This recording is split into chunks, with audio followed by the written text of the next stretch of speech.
Welcome to the NFL MVP Momentum Podcast. I'm Sam Holcroft alongside Peyton Thompson and Sean Rink. Before we begin, don't forget to follow us on Twitter at Momentum MVP, follow our Facebook page at MVP Momentum Podcast, and check us out on YouTube at MVP Momentum Podcast. Today, we're going to talk about our top 10 players to watch this season. We each picked a rookie, someone who's either returning from an injury or a new team, and then another, which could be anyone, whether it's a rookie, another guy coming back from an injury or a new team, or someone who's been on a team for a couple of years. And then we have one final player that we would talk about. So, PT, you want to get started with our first round of the rookies? You mean my first rookie? Yeah. Yeah, and when you do this, I want you to reveal my second guy as well, because they go hand in hand together. My two are going to be the Vikings quarterback room of J.J. McCarthy and Sam Darnold. It's going to be interesting to see the dynamic of the quarterbacks and how they want to run their team. Obviously, they drafted J.J. McCarthy at, what number was it exactly? Was it 10? 11? No, I think it was 10 10? because Jets went back to 11. Yeah, either way though, yeah, they drafted him as one of the, I don't know if it had been their top quarterback, but it was a top 15 pick. It was basically signaling that that's their play caller of the future, or signal caller rather. And yeah, I mean, obviously they're gonna have to make sure that he's prepared to lead that offense, and the offense is kind of ready to win now because they got Justin Jefferson, and I don't think he's gonna want to wait around for too long, for winning to come. So yeah, but also he's a rookie, so with Sam Darnold, obviously he's the more experienced guy. They signed him this offseason. I'm not a big fan of Sam Darnold, but I think he's a good bridge quarterback, as they would call it. I just don't think that he has a lot of the intangibles you need to win games. I would expect the Vikings to honestly not be very good this year. But they can be not very good this year and have a really good 2026. So, or 2025, 2026 season, I should say, and be okay. But as long as they feel good that they got their quarterback of the future, I think that they're fine.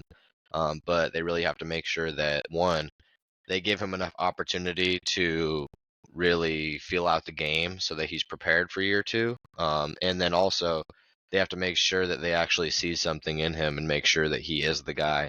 I mean, I guess at this point you don't really have much of an option because you drafted him, top 12, but you just got to make sure he gets those game reps in and you kind of see what his strengths and weaknesses are, and then they can lead with that into the future. So then, a quick question for you: who do you think is going to be the starter week one? And do you think that it will change at some point in the season? Yeah, I think that Sam Darnold will probably be day one starter. I think I can see him being starter for as long as they're winning games. So through 8 weeks, if they're 4-4, he's going to continue being the starter. But through, let's say, 10 games, if they're 3-6 or 3-7, I should say, then I could see a change halfway through the season. Because at that point, you pretty much know that your chances of making the playoffs either way are kind of cooked. So you might as well get your guy in-game reps at that point. But if you have a chance to make a wild card spot, maybe with 9 wins, which would be really hard, I feel like, in the NFC this year. But if it's a possibility, then you might as well go for it and just try to redshirt JJ this year. But if, and you could always, if JJ, or I should say, if Sam Darnold is good enough to get you to 8 wins, you could always have JJ play the last 3 games of the season if you know at that point it's not worth it. I don't think he needs a full half season or even 30% of the season to get game reps in. I think even 3-4 games would be really good for him. And then at that point, he could play without having any pressure to win games, because at that point you kind of know how the year has kind of gone and you can just play without any pressure. So yeah, I got Sam Darnold as my day one, but I wouldn't be surprised, depending on how the year went, if JJ started later in the season. Yeah, this is kind of like a situation reminiscent of the Kenny Pickett draft pick by the Steelers, where I believe Mitch Trubisky was their week one starter, and then like after week 6 or 7 or whatever it was, Kenny took over. And I just kind of feel like that's probably going to be the situation where, like, maybe whether things are good or bad, they might just kind of like hand the reins to JJ and like just kind of like let him learn under the offense. But it'd probably be better that if they were to be, 2-3 after their first 5 games or 2-4 after 6, then they could just throw them in and be like, we don't have much expectations for you other than just for you to grow. Mm-hmm.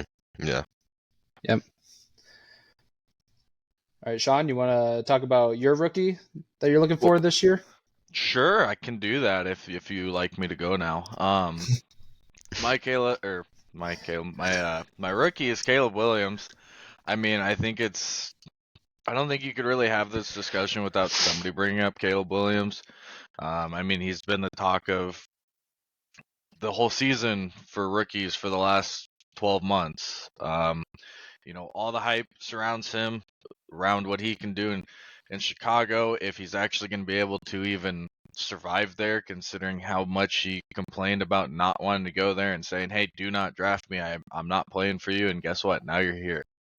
So I can't imagine that nobody's going to be on the sideline not wanting to watch and see how this unfolds. I think he does have a lot on his shoulders, and I think he has a lot of expectations that he has to almost live up to this season. I don't think that Bears, the Bears fans are going to sit around and necessarily, wait for results. I think he has, 2 seasons to get results. Otherwise, that fan group's just going to start to turn. They've been without the playoffs, or kind of been in a slump for 4 or 5 years, and I think they're just drowning in expectations of every year we should be doing this. I mean, they had Justin Fields a few years ago, and it didn't play out, and they wasted a first-round pick on him. And so I think they're tired of doing this. Just the same thing as kind of the Lions did, and a lot of teams do this. Is just, here's first-round quarterback, and it just doesn't work out. That the team, the fans, the city, everything is saying, if this doesn't work out, what will ever work out? Right. And they've been kind of like in limbo, these last few years too. And it's like the question marks is, was it the Bears or was it Justin Fields? And, if Caleb Williams comes in and has a great season, then it's like, okay, Justin Fields was the problem. But this front office went out and got Keenan Allen. They drafted Rome Odunze. They went and got, I don't remember who they got as their running back. DeAndre Swift. So, like, they're helping Caleb Williams. So he's expected to succeed. But with kind of like the slow kind of year compared to his Heisman year that he had last year at USC, it's definitely going to be a guy to watch. Right, and I think, just real quick, pulling off of that, I think a big thing is going back to him not really wanting to go to Chicago, like, don't draft me. I think if he doesn't start off hot or have a good season, there's going to be a lot of talks of, is he trying to find a way out, or is he really even invested in this? And that could really turn a front office or turn a team into a negative way, and really project them either positively or negative over the next 2-3 years after that. Yeah, I don't have too much more to add on to that. I think he's going to have a good rookie season. He's got a lot of help. Yeah, I'm expecting a good season. Yep.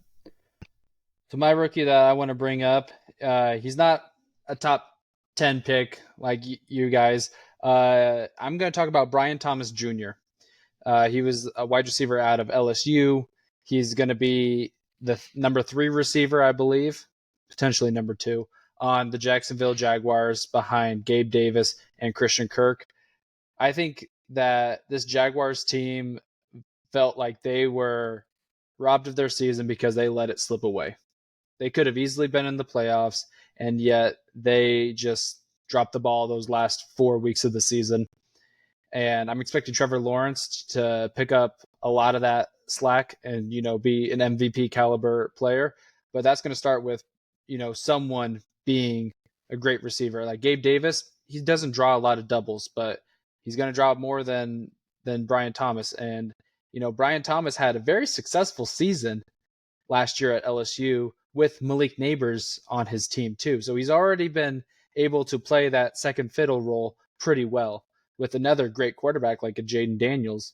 So I think that he's going to fit right in, and he's going to be able to help make this offense even better than they were last year, where they had 3-4 great receivers that nobody could be the alpha. And this year, I think it's going to be the same thing. I'm not saying he's going to be the number one option, but I think that he's going to be the one that kind of like gets most utilized because eyes are everywhere else, with whether it's ETN in the backfield, Gabe Davis, Evan Ingram, or Christian Kirk. Yeah, I like how the team is built, even though they lost Calvin Ridley. Yeah, I agree with you. Brian Thomas Jr. is a good player. Honestly, I don't really feel like a lot of their downfall last season was on the weapons around Trevor Lawrence. I think a lot of it was just Trevor Lawrence not being able to close games and hit those tight throws. So, if he can have a bounce back season and prove why he was the number one overall pick, like he was, then I have a lot more confidence in Brian Thomas Jr. and the team in general. But overall, I think it was a solid pick for them, and I expect that he's going to be, at least a 750-yard guy, 5 touchdowns, and, be a solid impact player. Yeah. So I'll actually go next with my injury return and new team, and then we'll kick it back to Sean. But, whoops, missed that. But my guy with the new team, I have Stefon Diggs. It just never really worked out in Buffalo. They couldn't get past the Chiefs hump. And I think that this could be one of his best seasons this year because of how CJ Stroud played last year as a rookie. I don't expect CJ to have a sophomore slump, especially with how much better the Texans even got. And I think that he is going to just thrive here, especially because like he was good in Buffalo, but I think there's gonna be something really special with CJ Stroud and Diggs, even more than what we had with Allen and Diggs. You know how much I love CJ Stroud, but I don't think I can agree with this take. I think that Josh Allen is a lot of the games that he plays, a lot better quarterback than people look at him as because of not being able to get over the hump in the playoffs and having a very turnover-prone play style. But at the end of the day, CJ Stroud is only going to be in his second year, and I do expect him to not be as prolific as he was his first year. Now, I think Stefon Diggs is still going to have a great season. I think CJ Stroud's going to have a great season.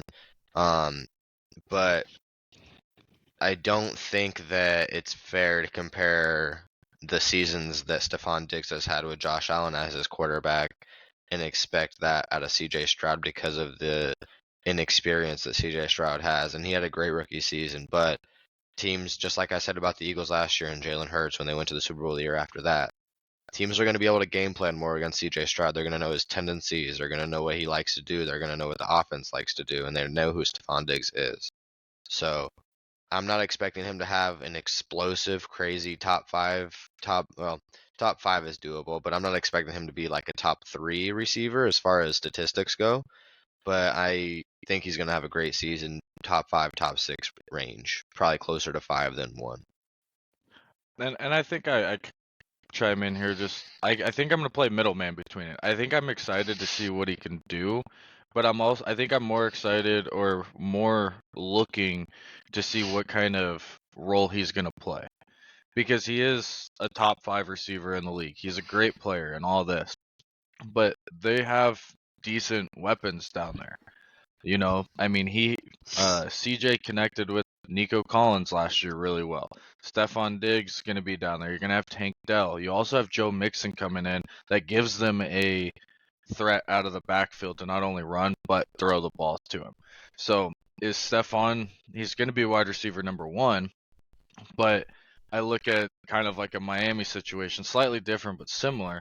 You have Tyreek and you have Jalen, and you could almost put similar where I can go to Jalen and treat him as a wide receiver 1. And I feel like they can do the same down in in Houston, where they can go to Tank Dell or Nico Collins or however they want to do it and kind of force feed that.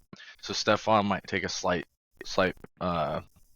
drop, but I don't know. I guess that's the only way that I think about it. Is I think I'm more curious to see how he's going to fit in that offense than how his production is going to be. I guess same thing.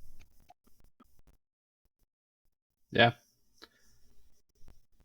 So Sean, your second guy. So my second guy is going to be a guy who's been around the block a little bit the last few years. It's going to be Russell Wilson. The experiment in Denver never worked. It just never worked.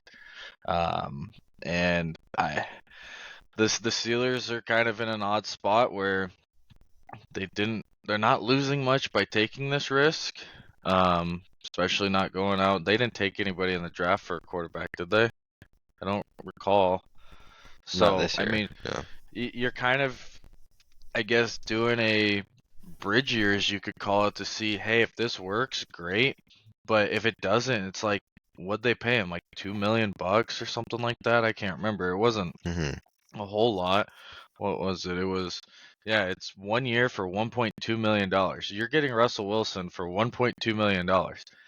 The worst case is he goes out there and does what he did in Denver, and you're in the same spot you were at the beginning of the season. Best case is he has a little bit of flashbacks, and you get back to the playoffs and maybe sneak out a first round win. But I think it's an experiment worth taking and putting your money and your cap and all that into the position players around and investing into the future when you go get your next franchise quarterback or you trade to get a quarterback or whatever that's going to be your future, rather than putting money into a quarterback up front when you can get a veteran for 1.2.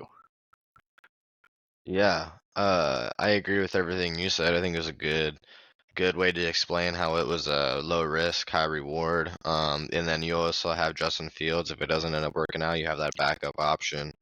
So yeah, I think you explained it pretty well. For me personally, though, I think Russell Wilson is cooked. Oh, without a doubt. I don't think that it's going to end up well. It wouldn't surprise me if it's a similar thing of like years with J.J. McCarthy and Sam Darnold. It wouldn't surprise me by week 6 if Russ is sitting on the bench or cut at that point and Fields is taking over. Yeah. So I think Mike Tomlin's going to have a short leash. I mean, Mike Tomlin's never had a losing season, right? I think he's finished 500 once. If Correct. that, but he's never had a losing season. I don't think he's going to want it to be next year, especially at the helm of Russell Wilson. Yeah, it's tough to see Russ having some success this year when you still have Najee Harris as your running back 1, George Pickens, wide receiver 1. Then you have Van Jefferson and Roman Wilson, who are not ideal number 2s and 3s. So it's going to be tough to see him having success, but hoping that he could have some sort of success and get some sort of contract after the season, because the ending with Seattle wasn't good. Denver, we all know how that went, and like this is kind of like the last straw. Like if you have like three bad runs with 3 teams, you're especially at the quarterback position, you're either relegated to a backup or you're just done at that point. So for his sake, and with all the great memories that Russell Wilson has given us in the last 10, 15 years, I'm kind of hoping he does good, but it's just hard to see that coming. All right, Pete, your last guy? Yeah, I had to throw a Falcon in there. It's going to be Kyle Pitts. I think this is a make or break season for Kyle Pitts with Kirk Cousins, new offensive coordinator, head coach. If he ends up having another mediocre season, or he doesn't look the same, or he has another injury, big injury, I think you can finally put him as a bust, going top 4. But ultimately, if he ends up showing that he can be a top 2, top 3 tight end, then it kind of gives you a little bit more hope into what he can be as he keeps getting better with this new offense and this new regime in general. I think that a lot of the time throughout his last 3 years, he's been put in a lot of bad situations with Mariota, with Desmond Ridder, with Taylor Heineke in some situations, getting hurt his second year, old Matt Ryan as well, and even with the old Matt Ryan, he had 1,000 yards. So I think one, you have to account for the fact that he's been put in a lot of bad situations that don't help a young receiver tight end. And then the second thing is you have to factor in the injury that he had in 2022 that kind of derailed his development. And obviously, as a young receiver tight end, having an injury that early in your career and having to get back up to speed with a quarterback that doesn't really fit your skill set, which is kind of a downfield, outside tight end. It's not great. But at the same time, it's not just the quarterback's fault either. You kind of, if you're going to be that guy, if you're going to go top 4 as a tight end, you kind of have to show that you can make the extra plays. And he's done it sometimes, but it's just kind of hard to know exactly what it is when, the offense, and, I didn't even mention that Arthur Smith was his head coach every single year.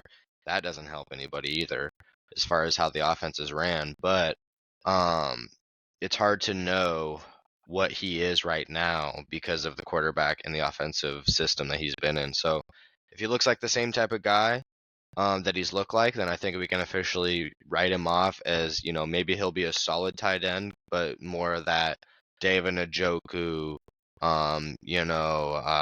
Gerald Everett mold versus an actual top 3 tight end. So yeah, I guess we'll just have to see.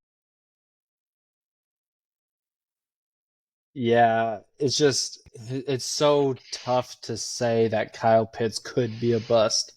But like you said, this is the make or break season for it because the biggest scapegoat, but more so reason that he hasn't been able to break through that ceiling that's holding him down was Arthur Smith.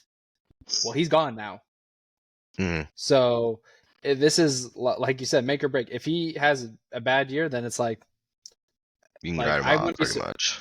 I wouldn't be surprised if he has less than 300 yards and 3 touchdowns at the trade deadline. Maybe they trade him to a team that really needs a tight end, and they're just we're not gonna a second tight end.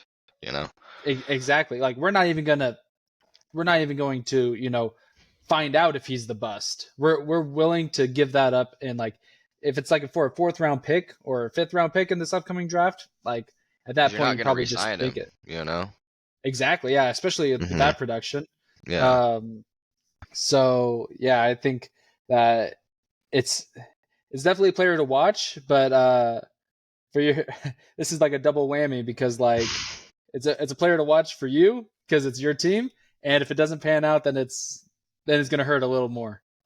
Yeah, and also with that, I think I feel pretty comfortable with Bijan Robinson and Drake London being guys. And I'm not saying the guys. I'm not saying top 3, top 4 in their position. I think Bijan has potential to be that, but he hasn't. 1 year rookie. But Drake London, I think so far I can confidently say he's probably not going to be a top 6 receiver in the NFL, top 7, but he can be a really good player. With Kyle Pitts, he could be the balance between us being 10 and what would it be? 18 games, so 10 and 17 games. 17. 10 and 7. So that's the difference between being, possibly 11 and 6 versus 9 and 8, if he can have a little bit more production. And I think he knows it's big. It's a big year for him too because his rookie deal is finally over after this year. So he's either going to get paid or he's going to get not paid. And it really depends on him, and he's had a full year to get over that injury. And, I'm just hoping Kirk Cousins can unlock him. Mm-hmm. So, quick question. Who is the backup tight end in Atlanta? Johnny went to the Dolphins. Yeah, Johnny went to the Dolphins. And he only had 3 less receptions than Kyle Pitts did last year with the same amount of touchdowns. Yeah, and I would blame that on Arthur Smith because he loves that Right. guy. Right. It's But I'm it's just saying, like, that puts it in my mind. That puts even more perspective on, like, if you can't figure this out, you're no better than the guy that they had second. You know. I don't know if I would say that just because the way that he used Jonnu Smith in certain packages, it's a lot of what Arthur Smith wanted to do. Like, and that's why I compared him to guys like Jonnu Smith and Gerald Everett because he can be those guys. He can be those guys on any given year. But I don't know if he's gonna be, um, a top 5 tight end. Now I think he's better than Jonnu Smith. Just, you know, based on the fact that he's a lot younger, I think he's a lot more talented. I think he's a lot more things that he does well. I just think it was just kind of a weird year for both of them because Arthur Smith loves using Jonnu Smith, and that's why he followed him to the Steelers as well. Um, it's just kind of like one of those weird things, but we'll just have to see this year. Fair. Yeah. All right, Sean, your So, last guy. yeah, I'll just continue running the quarterback theme on my players to look out here, and we're gonna go with Jordan Love. I'm curious to see because this will be his second full year as the starter in Green Bay, correct? If I'm right, yeah, Mm-hmm. second full year. His first year, I think he proved that he has the potential to be that guy. Given the time that he had last season, I mean, kid did a hell of a job. Unfortunately, I got to watch him beat Miami on was it Thanksgiving or somewhere around there. I don't know. I remember watching it last year, and I remember watching the game, and we lost, and I was very disappointed. But I think it's going to be curious to see if he's going to be able to be that next guy and kind of not necessarily have a sophomore slump, even though he's been around in the league a couple more years. But he's kind of following the same path of Aaron Rodgers, you could almost say. Aaron sat behind Favre, and it took Aaron a couple years, and all of a sudden, like, he's a superstar. Well, Jordan sat behind Aaron for a few years, and now he's in his second year, and his second and third year going to follow the same pattern and become that new franchise quarterback for the Packers and get them back to consistent playoff wins. Battling for divisions, battling for championships. I think he has that potential. But you never know what to expect because it's a second year of a guy being a starter. Everything can change. Just like, PT said earlier, CJ Stroud, he's in his second year. There's all the tape on what he does. So is Jordan Love going to be able to continue playing at that level, be able to take it even up another level, and become that guy and have every single person in that stadium changing from Aaron Rodgers jerseys to Jordan Love jerseys? Yeah. One thing I do want to touch up on is you said that you got to watch the Dolphins and the Dolphins Yeah, lose to the Packers. it wasn't on Thanksgiving. Yeah. But PT and I can't relate, so sorry about that. But what I do Hold have, on. Did your team make the playoffs, Sam? we have just the same amount of playoff wins that you had last season. So we, You're negating the fact that you sat at home and watched them play, though. But continue. yeah. Thank you, Josh McDaniels, again for that. But how crazy would it be if the Packers find 3 franchise quarterbacks in a row, and and the Bears haven't even had a quarterback be a consecutive starter for 4 straight years in the last in that same tenure? That would be insane. Um, but yeah, Jordan Love is definitely going to be someone to watch for, especially because not only did they beat the crap out of the Cowboys in the first round, but then they had an opportunity to beat the Niners in that second round too. So, he doesn't have a lot of great weapons around him. He has some decent and a few good weapons around him, especially getting Josh Jacobs from the in free agency this year is going to help him out a lot too. But yeah, I think Jordan Love is going to be one to keep your eye on, especially with, that division could maybe be up in the air if the Lions don't play as good as they did last year. And going off of what you were talking about 3 straight franchise quarterbacks, I think the crazier part is all 3 of their franchise quarterbacks weren't even the second quarterback off the board in their given draft years. Some of them not even their third. Like Favre went second round.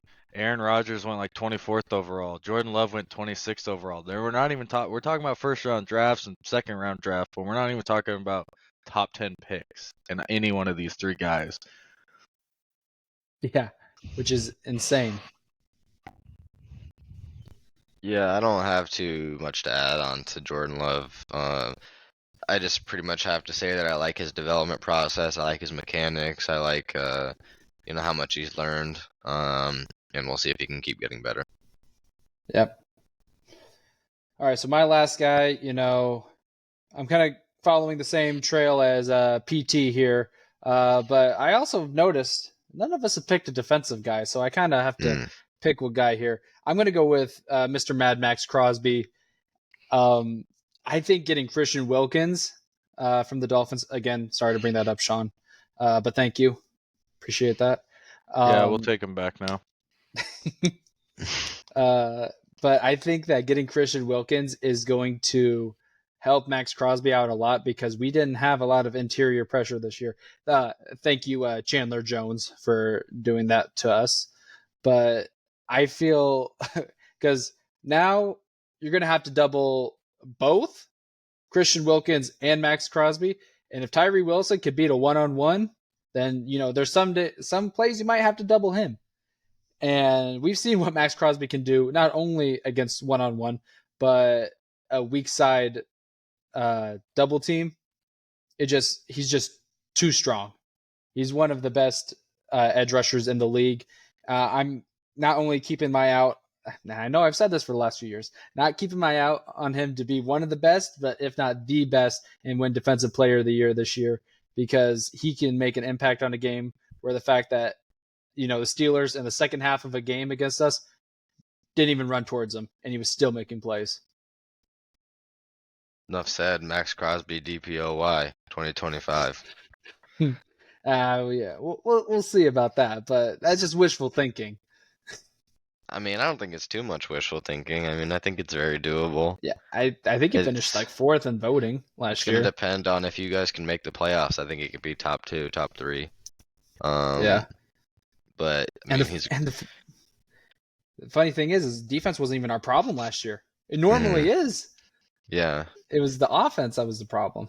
Yeah. You guys just have to click as a team, and I think you guys can make the playoffs. But I like Maxx Crosby. He's a great player. That's all I really have to say about him. I think my favorite part about the Maxx Crosby pick here for who you're looking out for is it's a completely different reason to look out for this guy than the other 8 people that we've listed. Where every other player has had either ups and downs or their first year players or new situation or whatever it is. We're looking at Maxx Crosby because he has the potential to almost have one of the best defensive seasons that we've ever seen. Given his situation, what they have on that defensive front, the guy is overpowering to say the least. So with Christian Wilkins and, just that defensive line, like he might put up historic numbers. And that's what we're looking out for. It's not, hey, can they get to the next level? Can they do this? It's what records aren't going to be broken this year is kind of what we're looking at, which I love that that's a different take than the last 25 minutes of this podcast. Yeah.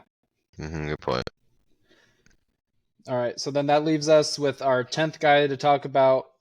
The one guy that was probably number 1 to watch out for last year, but of course 3 plays into the season tore his Achilles. We're going to talk about Aaron Rodgers briefly and what is his impact going to be?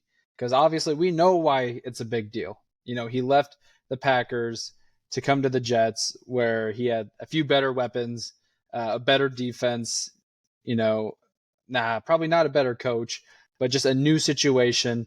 He comes out with the American flag on, I think it was Monday Night Football, and then 3 plays into his Jets tenure, he tore his Achilles. What are we expecting from Aaron Rodgers? Is he going to take the Jets to the promised land? I'm expecting Aaron Rodgers to follow the suit of Brett Favre and get traded in Week 1 to Minnesota. What a take. That'd be crazy. That would be crazy, but is it impossible? I don't Oh know. But for me, I'm expecting a good season. I'm not expecting them to win the Super Bowl or make the AFC Championship game, but I'm expecting them to have a really solid season, be one of those teams that you don't want to play, have about 9 wins, 9-10 wins, and yeah, just be a solid football team. Yeah, especially because that division could potentially be up in the air, depending on what the Dolphins do. Because the Bills, I don't expect them to, have a good season. Patriots are still in their rebuild, and yeah, it's just them and the Dolphins that could be fighting for that division. So, and getting a home playoff game would be huge and beneficial because I think Aaron Rodgers has only lost like once or twice at home in the playoffs. So it's an insane record. So, but it is a different team, different tenure. But yeah, just if he comes down with another injury, I think you can basically just ride off into the sunset and into retirement then. Mm-hmm. I think one crazy thing, and I think, there's a lot of pressure on that whole organization, not just Aaron, is they haven't had a winning season since 2015. They haven't had a winning season. They haven't made the playoffs in 14 years. It was 2010 was the last time that they made the playoffs. And so there's a lot riding on this season because there's a lot invested into what was supposed to be last season, but now this season. So if there's a guy in the NFL that can do it, it's a guy like Aaron Rodgers. And I agree with you that they're going to be a team that you don't necessarily want to face. We said that all last year. I mean, if I'm a Dolphins fan and we go to play them in week 12 or whatever it is next year, I'm not looking at it as necessarily a cupcake win until, week 8, until you see what they're made of at that point. I mean, last year, a lot of us had them as potential Super Bowl. Mm-hmm. Yeah. Mm-hmm. So, is there anything else you guys need to add to any of this? There's a lot of players that I'm going to watch on a lot of Sundays because there's 11 players on the offensive team and 11 players on the defensive team at any given time. There you Fantasy go. football. Thank you for that insight there, Sean.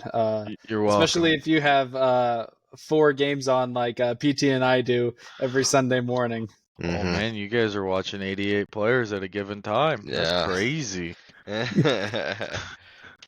We need a bigger list. Yeah. But yeah, once again, don't forget to follow us on Twitter at Momentum MVP. Follow our Facebook page at MVP Momentum Podcast, and check us out on YouTube at MVP Momentum Podcast. I've been Sam Holcroft. I've been Sean Rink. I've been Payne Thompson. Thanks for listening.